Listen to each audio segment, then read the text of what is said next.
Hi, welcome to this episode of Janet Yong 八字 series for career success. We are already into the fourth episode in this particular series. I'll be sharing about the analysis orientation under the Asian personality profiling system, or what we call the resource structure in the traditional 八字 system. Thus far, if you like these particular series that I'm sharing on the YouTube channel, please do remember to subscribe, click like, and also the notifications bell so that you'll get a reminder whenever I upload new videos. I look forward also to your comments if you have any on what you felt you have learned from this particular series, or if you'd like me to share on any other topics, please do comment in the comment section. On the reference chart for the skill sets, please do join our Telegram channel so that you can download the reference chart as well. So without further ado, let's begin our lesson today. As usual, please do remember to download your 八字 chart at 八字calculator.janetyong.com, or you can scan the QR code that is shown on this particular slide and download your 八字 chart. So for each of our 八字 chart itself, to understand which particular structure or orientation we look at the month pillar as shown here. This person is actually born on the day of young water and in the month of actually the young metal monkey, with the IR stated inside the slide itself. So this is basically the philosopher profile, which belongs to the analysis orientation. So in the analysis or resource structure, there are basically two profiles, DR and IR. DR being direct resource or the analyzer profile, or IR indirect resource, which represents the philosopher profile under the Asian personality profiling system. So in a 八字 chart as shown here, for someone who does not have the resource structure but will only go through the resource influence in their luck cycle, what does it mean? I will cover shortly in this particular video episode. Now let's take a look at a little bit of the characteristics of the analysis-oriented profiles.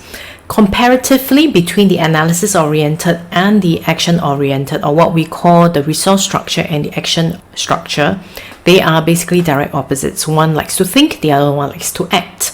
So in a team, it is great actually to have both of these members, because one will be willing to do the detailed research, the other will be willing to implement. But if you're looking as an individual, if you only have the resource influence, which is actually the analysis orientation, without any of the action orientation profiles like the director or pioneer, or in the Chinese traditional 八字 system, 正财 or 偏财, it generally means that maybe you are someone who loves doing reading, research, learning, but you are not someone who basically will really take action. Sometimes you may overthink things. I have actually seen some examples of people that I've done consultation with where they tend to analyze a situation till they are frozen in their steps and are not willing to take any step forward for fear of making any mistakes. So when you actually have this particular profile at an extreme level, that is when it's highlighted in red in the JYPQ chart, you have to be really careful that you do not fall in the trap of analysis paralysis. The thing about analyzers and philosophers, they are actually really smart people. So for instance, when I consult with parents, those who have analysis-oriented thinking children, they are the ones who may complain, rather the parents complain that actually their children could do better, but they are not willing to put in the effort. And if we look at, for example, the Singapore education system, sometimes it can be a challenge because children born in the month of the analysis orientation, or what we call the resource structure, can at times think, if I put in only 50% of the effort and I can get 100% of the results, so why do I need to put in more effort? And so as an adult, when you grow up gradually, you may become a little bit lazy and not be willing to put in the extra effort or hard work to basically get the results. However, if you are self-aware and you understand these particular portion, if you just want to maximize your analysis potential, you could be someone like Warren Buffett, who basically looks at trends and buy into stocks that actually have capable implementers within the management of the companies that he buy. Or if you run a business, just make sure that you do have people who are good implementers, or even if your team leaders is the same.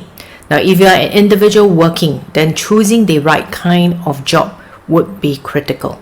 So let's proceed on and take a look at it from the angle of Asian personality profiling system, which I wrote in my books in the Being Happy and Successful series.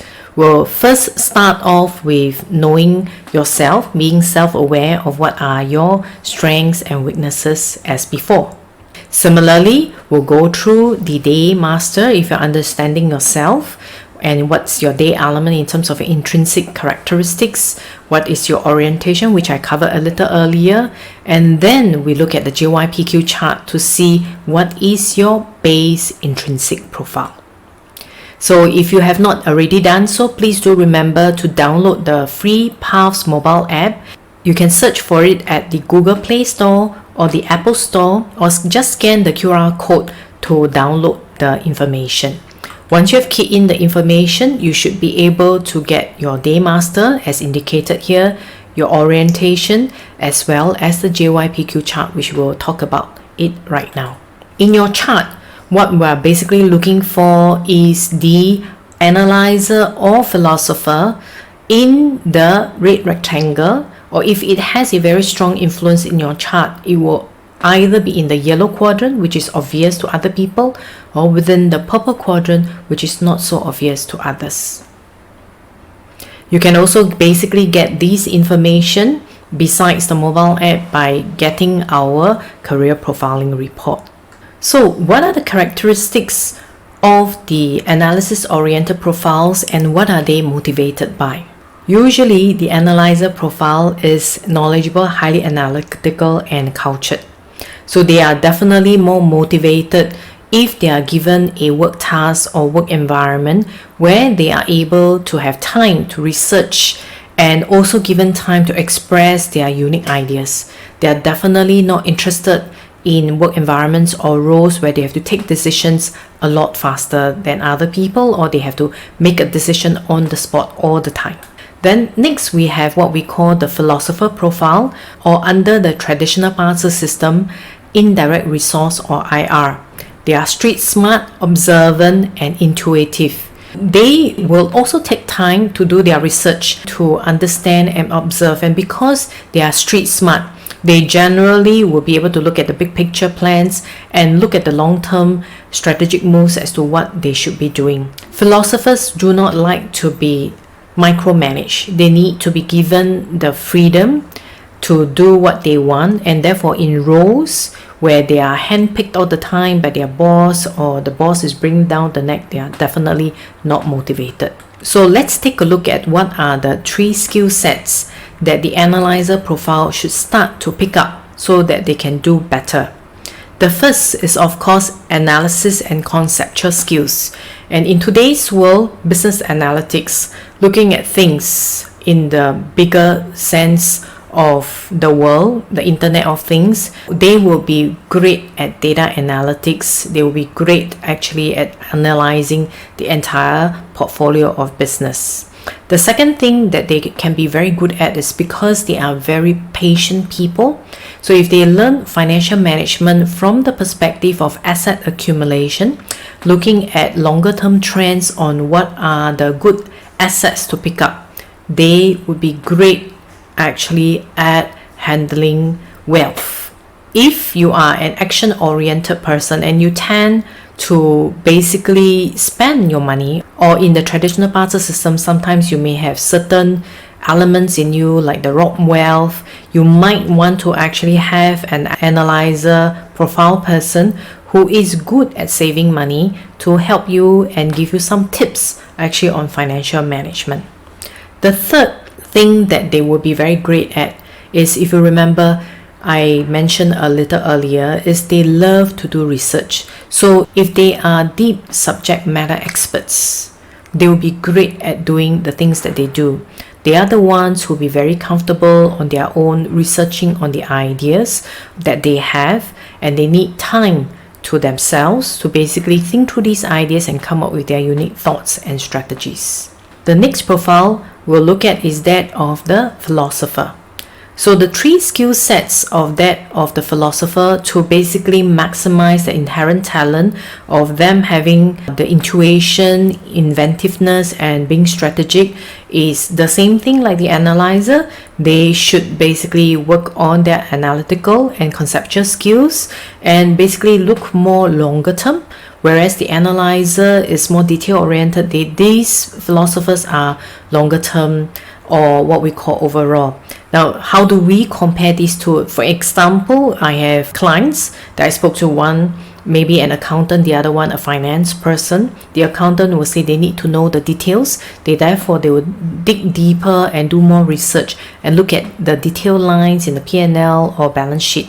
Whereas that of a philosopher will say, I look at the balance sheet, I look at the thing, I just know something is wrong, but they will never basically go deep into the details, and they hate to go into work in terms of the nitty-gritty details as well. The next is that they are very good at observing trends. So therefore, from a business perspective, if they are involved in job roles that is more related to business or strategic development, they'll be great at doing that. However, sometimes when you're starting a new business, they may have to go hands-on and understand the trends. Usually for them though, in the longer term, they would like to actually delegate this down to a team member. So if you are that person, then it's crucial that you build your second line and succession planning. The third thing that they need to look at, which is very, very similar to that of the analyzer, would be the psychology, because they are intuitive, or they can do deep subject matter research as well, like I mentioned a little earlier. And a lot of them may become the professors because they are smart and they not necessarily actually have to really study very hard in order to grasp the details. Most of the philosophers that I've met, most times if they understand a subject during class, they are able to do their own research. They can actually grasp things very fast and very easy. However, for children who are not motivated, then they are the one who can become very rebellious and a little bit more difficult to manage by parents, especially parents who have what we call the process or action orientation structures. Now that we have understand a little bit more about the individuals, we will then move on to understanding others, and especially your boss, which is actually a superior who plays a huge role in your career development as well as success. So for the analysis-oriented leaders, for an analyzer, they are usually knowledgeable, highly analytical, and cultured. And they are usually more task-oriented. They will usually not tolerate a lot of excuses that are people-related. Because if you remember, they are more detail oriented. They look at individual details. They are usually not emotionally attached as much, although they may overthink a situation. So unless they have a lot of fire elements within their chart, they are usually a lot more task oriented. However, if they are without the action orientation, if you need to get a proposal approved by an analysis oriented profile leader or manager, it is crucial that you, besides giving them the pros and cons, you basically take the decision and just get they're okay with it. Because if you rely on them to give you a decision, they will take 6 months, 1 year, and they may never come back because they will be thinking and researching and just looking at the subject and may not take the necessary action.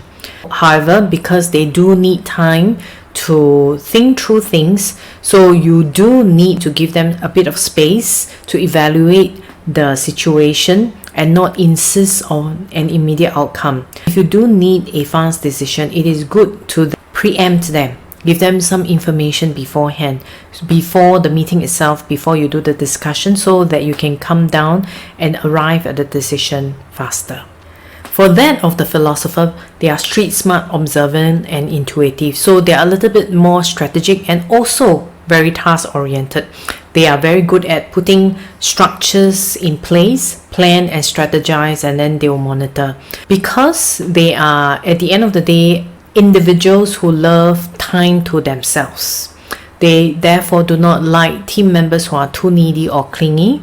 They usually would prefer to delegate down the task for you to implement. And if you have an issue, just give them in simple terms, because they are pretty quick at understanding the situation and do not beat around the bush and come up with too many excuses if you want them on your side.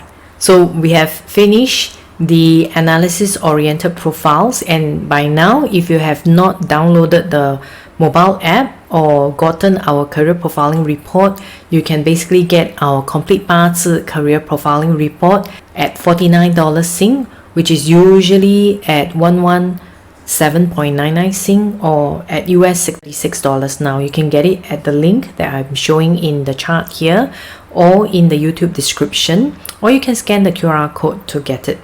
So I hope you have enjoyed today's video. If you do have any comments, I look forward to them, especially on some other topics that you'd like me to cover in this particular series. Else, do remember to click on the subscribe button, click a like if you enjoyed this video, and also the notifications bell for receiving reminders in the longer term. Thank you for taking your time to watch this video episode, and I'll see you in our last episode on the 八字 for Career Success series for people orientation, or what we call the companion structure. See you the next time. Bye.